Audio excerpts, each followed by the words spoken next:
வணக்கம். இது நமது அரிசி, நமது பாரம்பரியம். நாம இந்த வீடியோல பார்க்க போறது பாரம்பரிய அரிசிகளை பற்றியும், எந்தெந்த அரிசி வகைகள் எந்தெந்த நோய்களுக்கு சிறந்ததுன்னு பார்க்கலாம்.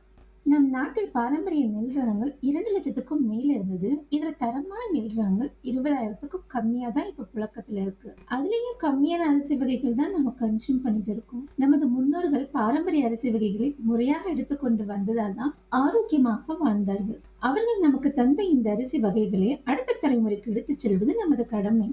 இன்று அந்த விழிப்புணர்வு நமது மக்களிடையே வருவதற்கு காரணமாக இருந்த மறைந்த நம்மாழ்வார் ஐயா மற்றும் நெல் ஜெயராமன் அவர்களின் போராட்டத்திற்கு மிகப்பெரிய நன்றி. சில மகத்துவமான மருத்துவ குணம் நிறைந்த வெள்ளை பாரம்பரிய அரிசி வகைகள் தூயமல்லி, ஆத்தூர் கிச்சலி சம்பா, சீரக சம்பா, வாசனை சீரக சம்பா, சிவன் சம்பா, தங்க சம்பா, மணி சம்பா, கருடன் சம்பா, மில்க் சம்பா, சொர்ண மசூரி, மைசூர் மலிக், காலா நமக் போன்ற அரிசி வகைகளை மக்கள் அதிகம் வாங்க ஆரம்பித்திருக்கிறார்கள். ஆரோக்கியத்துடன் இருப்பவர்கள் எதிர்காலத்தில் தங்களது நோய் எதிர்ப்பு திறனை அதிகரிக்க வாரத்திற்கு 2 அல்லது 3 முறையாவது எடுத்துக்கொள்ள வேண்டும். தூயமல்லி, ஆத்தூர் கிச்சலி சம்பா ரைஸ் நம்ம நார்மலா ரைஸ் குக் பண்ற மாதிரியே குக் பண்ணி ரெகுலரா எடுக்கலாம். நார்மல் ரைஸ் 1 கப் எடுக்கிறதுக்கு பதிலாக இது 1/2 கப் எடுத்தாலே கம்ப்ளீட் ஃபுட் ஃபீல் கிடைக்கும். இது தவிர சீரக சம்பா அரிசி நமக்கு கிடைச்ச வர பிரசாதம்னு சொல்லலாம். வாசனை சீரக சம்பால வெரைட்டி ரைஸ் செய்து சாப்பிட்டு வர வயிறு மற்றும் குடல் பகுதி ஆரோக்கியமாக இருக்கும்.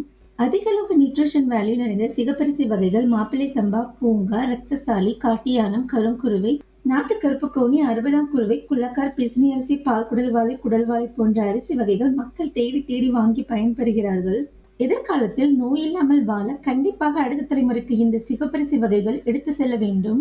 வாரம் 2 முறையாவது கருப்பு கவுனி கஞ்சியோ அல்லது பலகாரமோ நமது குழந்தைகளுக்கு கொடுக்கும் பழக்கத்தை கொண்டு வர வேண்டும். அல்லது மளிகை ஆர்கானிக்ஸ்ல கிடைக்கும் 5 வகை பாரம்பரிய சிகப்பரிசி மாவில் புட்டு, கொழுக்கட்டை, தோசை போன்ற பலகாரங்களை செய்யும் வழக்கத்தை வைத்துக் கொள்ளுங்கள். இதில் மாப்பிள்ளை சம்பா, பூங்கா, கருங்குருவி, காட்டியானம், கருப்பு கவுனி அரிசிகளின் கலவை இது மக்களின் நலன் கருதி தயாரிக்கப்பட்டது. இப்போ சிறுதானிய வகைகள் பற்றி விழிப்புணர்வு மக்களிடையே அதிகமாக இருக்கு. ராகி, சோளம், கம்பு, திணை, வரகு, குதிரைவாலி, சாமை, பனிவரகு போன்ற சிறுதானியங்கள் மக்களிடையே அதிகம் விழிப்புணர்வு இருக்கு. சரியான முறையில் கன்சூம் பண்ணணும். சிறுதானியங்களை மட்டுமே எடுத்து வந்தால் உடல் உள்ளுறுப்புகள் பாதிப்படையும். நமது உடல் 75% நீரால் ஆனது. ஆதலால் நீர் சத்தில் விளைந்த அரிசி போன்ற தானியங்களுடன் சிறுதானியங்களை எடுத்துக்கொள்வது நல்லது. நீரின்றி விளையாது அரிசி, ஆனால் சிறுதானியங்கள் அப்படியல்ல. உங்கள் உடலுக்கேற்ற சிறுதானியங்களை தெரிந்து கொண்டு பயன்படுத்தவும். மளிகை ஆர்கானிக்ஸில் 9 வகை பாரம்பரிய அரிசி மற்றும் 9 வகை சிறுதானியங்கள் கலந்து சத்துமாகவே விற்பனை செய்கிறோம்.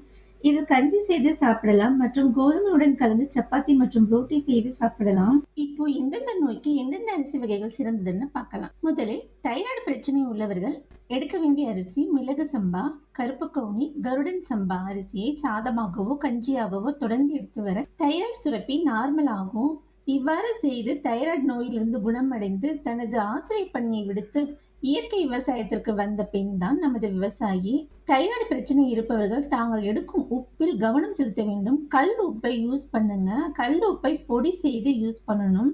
இவர்கள் டீ, காஃபி, சுகர், ஆயில், கொழுப்பு நிறைந்த உணவுப் பொருட்களை தவிர்ப்பது நல்லது.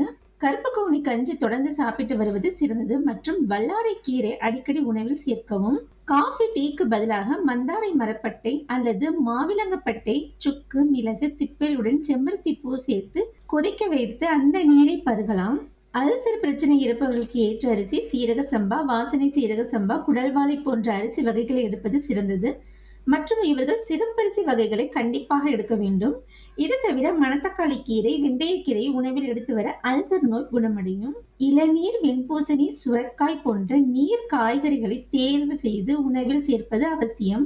வெயிட் லாஸ் பண்ண நினைப்பவர்களுக்கு ஏற்ற அரிசி சீரக சம்பா புழுங்கல், கருங்குருவை, கருப்பு கவுனி, கைக்குத்தல் அரிசி. சீரக சம்பா புழுங்கல் அரிசியை ரெகுலரா சாதமாக வடித்து சாப்பிடலாம். மண்ணுக்கடியில் விளையும் கிழங்கு வகைகள், பால் பொருட்கள், ஆயில் ப்ராடக்ட்ஸை தவிர்க்கவும். கீரை வகைகள், முளைக்கட்டிய பயிறு வகைகள், முளைக்கட்டிய தானியங்கள் அதிகமாக எடுக்க வேண்டும்.